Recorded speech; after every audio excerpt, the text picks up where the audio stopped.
Kemudian Nabi Elisa memanggil salah seorang dari rombongan Nabi dan berkata kepadanya, "Ikatlah pinggangmu, bawalah puli-puli berisi minyak ini, dan pergilah ke Ramot Gilead. Apabila engkau sampai ke sana, carilah Yehu bin Yosafat bin Nimsi.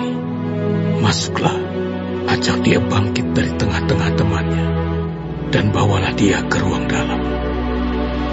Kemudian ambillah puli-puli berisi minyak itu, lalu tuangkan isinya ke atas kepalanya, dan katakan, beginilah firman Tuhan, telah kuurapi engkau menjadi raja atas Israel. Sesudah itu, bukalah pintu, larilah, dan jangan berlambat-lambat." Lalu nabi muda itu pergi ke Ramot Gilead. Setelah ia sampai, maka tampaklah panglima-panglima tentara sedang duduk berkumpul. Lalu ia berkata, "Ada pesan kubawa untukmu, ya Panglima." Yehu bertanya, "Untuk siapa dari kami sekalian?" Jawabnya, "Untukmu, ya Panglima." Lalu bangkitlah Yehu dan masuk ke dalam rumah. Nabi muda itu menuang minyak ke atas kepala Yehu, serta berkata kepadanya, "Beginilah firman Tuhan, Allah Israel. Telah kuurapi engkau menjadi raja atas umat Tuhan, yaitu orang Israel. Maka engkau akan membunuh keluarga tuanmu Ahab, dan dengan demikian aku membalaskan kepada Izabel darah hamba-hambaku, nabi-nabi itu, bahkan darah semua hamba Tuhan. Dan segenap keluarga Ahab akan binasa, dan aku akan melenyapkan daripada Ahab setiap orang laki-laki, baik yang tinggi maupun yang rendah kedudukannya di Israel. Dan aku akan memperlakukan keluarga Ahab sama seperti keluarga Yerobeam bin Nebat, dan sama seperti keluarga Baesa bin Ahia. Izabel akan dimakan anjing di kebun di luar Israel, dengan tidak ada orang yang menguburkannya." Kemudian nabi itu membuka pintu lalu lari. Apabila Yehu keluar mendapatkan pegawai-pegawai tuannya, berkatalah seorang kepadanya, "Apa kabar? Mengapa orang gila itu datang kepadamu?" Jawabnya kepada mereka, "Kamu sendiri mengenal orang itu dengan omongannya." Tetapi mereka berkata, "Dusta! Cobalah beritahu kepada kami." Lalu katanya, "Begini-beginilah dikatakannya kepadaku. Demikianlah firman Tuhan. Telah kuurapi engkau menjadi raja atas Israel." Segeralah mereka masing-masing mengambil pakaiannya dan membentangkannya di hadapan kakinya begitu saja di atas tangga. Kemudian mereka meniup sangkakala serta berseru, "Yehu Raja!" Demikianlah Yehu bin Yosafat bin Nimsi mengadakan persepakatan melawan Yoram. Adapun Yoram sedang berjaga-jaga di Ramot Gilead, bersama-sama dengan segenap orang Israel menghadapi Hazael, Raja Aram. Tetapi Raja Yoram sendiri telah pulang ke Yisrael, supaya luka-lukanya diobati, yang ditimbulkan orang Aram pada waktu ia berperang melawan Hazael, Raja Aram. Yehu berkata, "Jika kamu sudah setuju, janganlah biarkan siapapun meloloskan diri dari kota untuk memberitahukan hal itu ke Yisrael." Kemudian Yehu naik kereta dan pergi ke Yisrael, sebab Yoram berbaring sakit di sana. Juga Ahazia, Raja Yehuda, datang menjenguk Yoram. Ketika penjaga yang sedang berdiri di atas menara di Yisrael melihat pasukan Yehu datang, berserulah ia, "Ada kulihat suatu pasukan!" Berkatalah Yoram, "Bila seorang penunggang kuda, suruhlah ia menemui mereka serta menanyakan, apakah ini kabar damai?" Lalu pergilah penunggang kuda itu untuk menemuinya dan berkata, "Beginilah, tanya raja, apakah ini kabar damai?" Jawab Yehu, "Damai? Bukan urusanmu. Baliklah, ikutlah aku." Dan penjaga itu memberitahukan, Suruhan sudah sampai kepada mereka, tetapi ia tidak pulang. Disuruhnyalah penunggang kuda yang kedua, dan setelah sampai kepada mereka, berkatalah ia, "Beginilah tanya raja, apakah ini kabar damai?" Jawab Yehu, "Damai? Bukan urusanmu. Baliklah, ikutlah aku." Dan penjaga itu memberitahukan, "Sudah sampai ya kepada mereka, tetapi ia tidak pulang. Dan cara memacunya adalah seperti cara Yehu, cucu Nimsi memacu. Sebab ia memacu seperti orang gila." Sesudah itu berkatalah Yoram, "Pasanglah kereta." Lalu orang memasang keretanya. Maka keluarlah Yoram, raja Israel, dan Ahazia, raja Yehuda, masing-masing naik keretanya. Mereka keluar menemui Yehu, lalu menjumpai dia di kebun Nabot, orang Yisrael itu. Tatkala Yoram melihat Yehu, bertanyalah ia, "Apakah ini kabar damai, hai Yehu?" Jawabnya, "Bagaimana ada damai selama sundal dan orang sihir ibumu Izebel begitu banyak?" Segera Yoram berputar dan mau melarikan diri sambil berseru kepada Ahazia, "Itu tipu aja!" Tetapi Yehu menarik busurnya dengan sepenuh kekuatannya, lalu memanah Yoram di antara kedua bahunya, sehingga anak panah itu menembus jantungnya. Maka rebahlah ia di dalam keretanya. Kemudian berkatalah Yehu kepada Bidkar, perwiranya, "Angkat dan lemparkanlah mayatnya ke kebun Nabot orang Israel itu. Sebab ketahuilah, bahwa pada waktu aku dan engkau berdampingan menunggang kuda mengikuti Ahab ayahnya, maka Tuhan telah mengucapkan terhadap dia hukuman ini. Sesungguhnya, aku telah melihat darah Nabot dan darah anak-anaknya tadi malam. Demikianlah firman Tuhan. Maka aku akan membalaskannya kepadamu di kebun ini. Demikianlah firman Tuhan. Oleh sebab itu aku angkat dan lemparkanlah mayatnya ke kebun ini sesuai dengan firman Tuhan." Ketika Ahazia, raja Yehuda, melihat itu, maka ia pun melarikan diri ke arah Bet-Hagan. Tetapi Yehu mengejarnya sambil berkata, "Panahlah dia juga!" Maka mereka memanah dia di atas keretanya di pendakian ke Gur dekat Yibleam. Ia lari ke Megido dan mati di sana.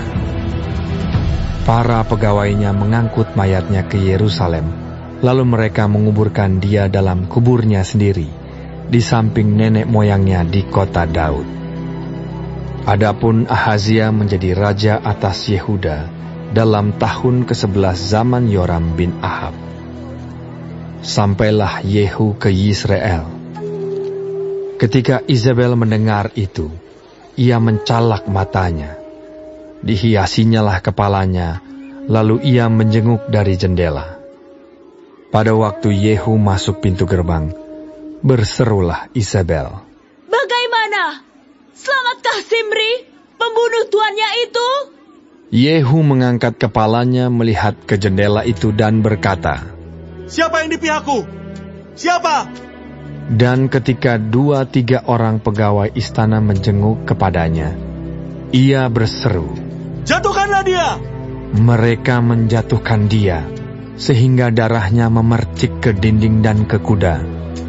Mayatnya pun terinjak-injak.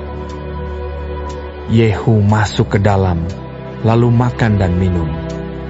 Kemudian ia berkata, "Baiklah, urus mayat orang yang terkutuk itu dan kuburkanlah dia.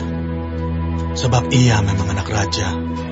Mereka pergi untuk menguburkannya, tetapi mereka tidak menjumpai mayatnya. Hanya kepala dan kedua kaki dan kedua telapak tangannya. Mereka kembali memberitahukannya kepada Yehu, lalu ia berkata, "Memang begitulah firman Tuhan yang diucapkannya dengan perantaraan hambanya Elia, orang Tisbe itu. Di kebun di luar Yisrael akan dimakan anjing daging Izebel. Maka mayat Izebel akan terhampar di kebun di luar Yisrael, seperti pupuk di ladang, sehingga tidak ada orang yang dapat berkata, 'Inilah Izebel.'"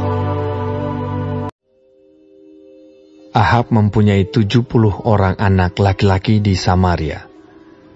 Yehu menulis surat dan mengirimnya ke Samaria, kepada pembesar kota itu, kepada para tua-tua dan kepada para pengasuh anak-anak Ahab, bunyinya, "Sekarang, segera sesudah surat ini sampai kepadamu, kamu yang mempunyai anak-anak tuanmu di bawah pengawasanmu, lagi pula mempunyai kereta dan kuda, dan kota yang berkubu serta senjata, maka pilihlah seorang yang terbaik dan yang paling tepat dari antara anak-anak tuanmu. Lalu dudukkanlah dia di atas tahta ayahnya.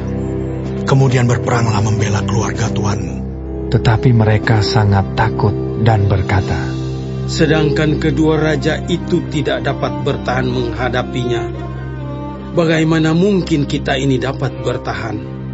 Sebab itu kepala istana dan kepala kota, juga para tua-tua dan para pengasuh mengirim pesan kepada Yehu, bunyinya, "Kami ini hamba-hambamu, dan segala yang kau katakan kepada kami akan kami lakukan. Kami tidak hendak mengangkat seseorang menjadi raja. Lakukanlah apa yang baik menurut pemandanganmu." Kemudian Yehu menulis surat untuk kedua kalinya kepada mereka, bunyinya, "Jika kamu memihak kepadaku dan mau menurut perkataanku, ambillah kepala anak-anak tuanmu dan datanglah kepadaku besok kira-kira waktu ini ke Yisrael." Adapun ke-70 anak raja itu tinggal bersama-sama orang-orang besar di kota itu yang mendidik mereka. Tatkala surat itu sampai kepada mereka, mereka mengambil anak-anak raja itu, menyembelih ke-70 orang itu, menaruh kepala orang-orang itu ke dalam keranjang, dan mengirimkan semuanya kepada Yehu di Yisrael. Ketika suruhan datang memberitahukan kepadanya, "Telah dibawa orang kepala anak-anak raja itu," berkatalah Yehu, "Susunlah semuanya menjadi 2 timbunan di depan pintu gerbang sampai pagi."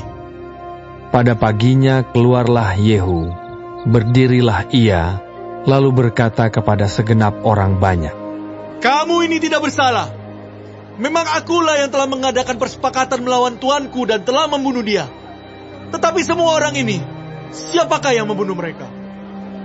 Ketahuilah sekarang bahwa firman Tuhan yang telah diucapkan Tuhan tentang keluarga Ahab tidak ada yang tidak dipenuhi. Tuhan telah melakukan apa yang difirmankannya dengan perantaran Elia hambanya."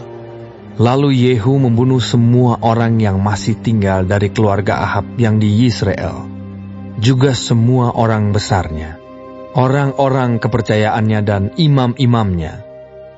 Tidak ada padanya seorang pun yang ditinggalkan Yehu hidup. Kemudian bangkitlah Yehu pergi ke Samaria, di jalan dekat Bet-Eket, perkampungan para gembala. Bertemulah ia dengan sanak saudara Ahazia, Raja Yehuda, lalu ia bertanya, "Siapakah kamu ini?" Jawab mereka, "Kami adalah sanak saudara Ahazia, dan kami datang untuk memberi salam kepada anak-anak raja dan anak-anak ibu suri." Berkatalah Yehu, "Tangkaplah mereka hidup-hidup." Lalu ditangkaplah mereka hidup-hidup dan disembelih dekat perigi Bet-Eket, 42 orang, dan tidak ada seorang pun ditinggalkannya hidup daripada mereka. Setelah pergi dari sana, bertemulah ia dengan Yonadab bin Rekab yang datang menyongsong dia. Ia memberi salam kepadanya serta berkata, "Apakah hatimu jujur kepadaku seperti hatiku terhadap engkau?" Jawab Yonadab, "Ya." "Jika ya, berilah tanganmu." Maka diberinyalah tangannya. Lalu Yehu mengajak dia naik ke sampingnya ke dalam kereta. Berkatalah Yehu, "Marilah bersama-sama aku, supaya engkau melihat bagaimana giatku untuk Tuhan." Demikianlah Yehu membawa dia dalam keretanya.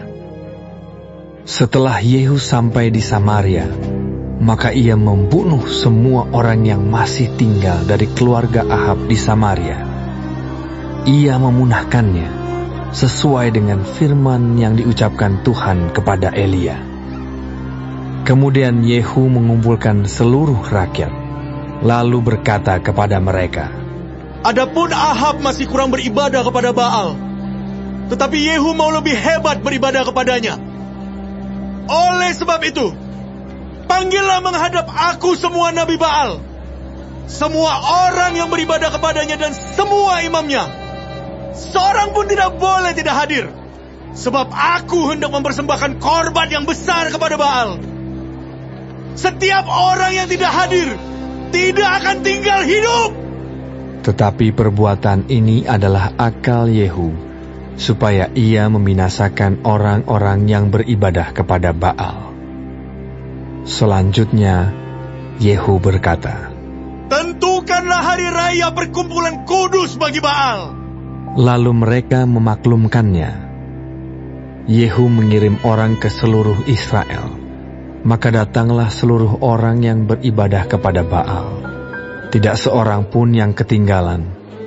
Lalu masuklah semuanya ke dalam rumah Baal, sehingga rumah itu penuh sesak dari ujung ke ujung. Kemudian berkatalah Yehu kepada orang yang mengepalai gudang pakaian, keluarkanlah pakaian untuk setiap orang yang beribadah kepada Baal. Maka dikeluarkannyalah pakaian bagi mereka. Sesudah itu masuklah Yehu dan Yonadab bin Rekab ke dalam rumah Baal. Lalu berkatalah ia kepada orang-orang penyembah Baal di situ, periksalah dan lihatlah, supaya jangan ada di antara kamu di sini seorang pun dari hamba-hamba Tuhan, melainkan hanya orang-orang yang beribadah kepada Baal. Lalu masuklah mereka untuk mempersembahkan korban sembelihan dan korban bakaran. Adapun Yehu telah menempatkan 80 orang di luar dan telah berkata, siapa yang membiarkan lolos seorang pun dari orang-orang yang kuserahkan ke dalam tanganmu, nyawanya lah ganti nyawa orang itu. Setelah Yehu selesai mempersembahkan korban bakaran, berkatalah ia kepada bentara-bentara dan kepada perwira-perwira, masuklah, bunuhlah mereka, seorang pun tidak boleh lolos. Maka dibunuhlah mereka dengan mata pedang, lalu mayatnya dibuang. Kemudian masuklah bentara-bentara dan perwira-perwira itu ke gedung rumah Baal. Mereka mengeluarkan tiang berhala rumah Baal itu, lalu dibakar. Mereka merobohkan tugu berhala Baal itu, merobohkan juga rumah Baal, dan membuatnya menjadi jamban. Begitulah sampai hari ini. Demikianlah Yehu memunahkan Baal dari Israel. Hanya Yehu tidak menjauh dari dosa-dosa Yerobeam bin Nebat, yang mengakibatkan orang Israel berdosa pula, yakni dosa penyembahan anak-anak lembu emas yang di Betel dan yang di Dan.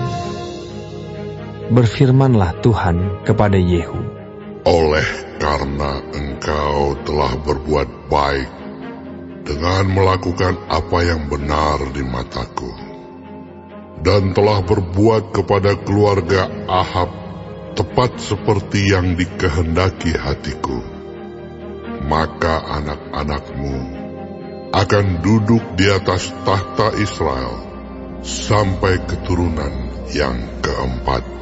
Tetapi Yehu tidak tetap hidup menurut hukum Tuhan Allah Israel dengan segenap hatinya. Ia tidak menjauh dari dosa-dosa Yerobeam yang mengakibatkan orang Israel berdosa pula. Pada zaman itu, mulailah Tuhan menggunting daerah Israel, sebab Hazael mengalahkan mereka di seluruh daerah Israel.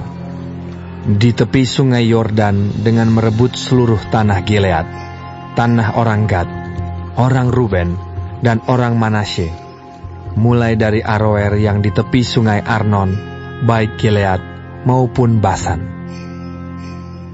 Selebihnya dari riwayat Yehu dan segala yang dilakukannya dan segala kepahlawanannya, bukankah semuanya itu tertulis dalam kitab sejarah raja-raja Israel?